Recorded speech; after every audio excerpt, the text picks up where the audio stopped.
Gerald Ford career strike group একদিন পরিচালনার খরচ কমপক্ষে $70 লাখ।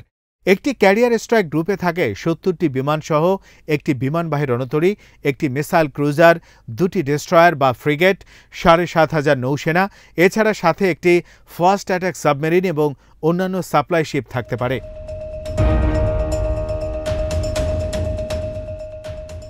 নেমিটস ক্লাস বিমানবাহী রণতরীর তুলনায় জেরাল্ড ফোর্ডের অপারেশন পরিচালনা খরচ অনেক কম এবং সহজ। পারমাণবিক শক্তি চালিত হওয়ায় নেমিটস ক্লাসের একটি বিমানবাহী রণতরী পুনঃজ্বালানি সংগ্রহ ছাড়া প্রায় 20 বছর সাগরে অবস্থান করতে সক্ষম। অপরদিকে জেরাল্ড ফোর্ড সাগরে টানা অবস্থান করতে পারে 25 বছরের বেশি।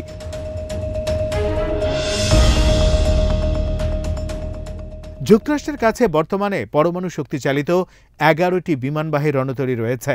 এর বাইরেও তাদের আরও 9টি রণতরী রয়েছে যা বিমান এবং হেলিকপ্টার বহন করতে পারে।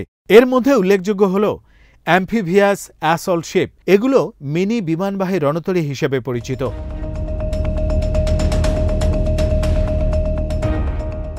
জেরাল্ড ফোর্ড যুক্তরাষ্ট্রের 38তম প্রেসিডেন্ট।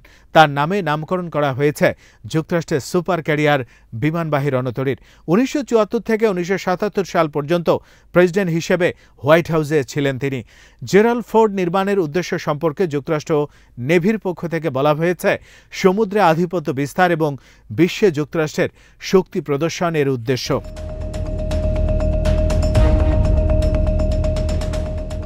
চীন সহ বিভিন্ন দেশ যেভাবে মিসাইল শক্তিতে উন্নতি লাভ করেছে তাতে জেরাল্ড ফোর্ডের মতো উচ্চ ব্যয়বহুল রণতরী নির্মাণ নিয়ে বিতর্ক রয়েছে যুক্তরাষ্ট্রে।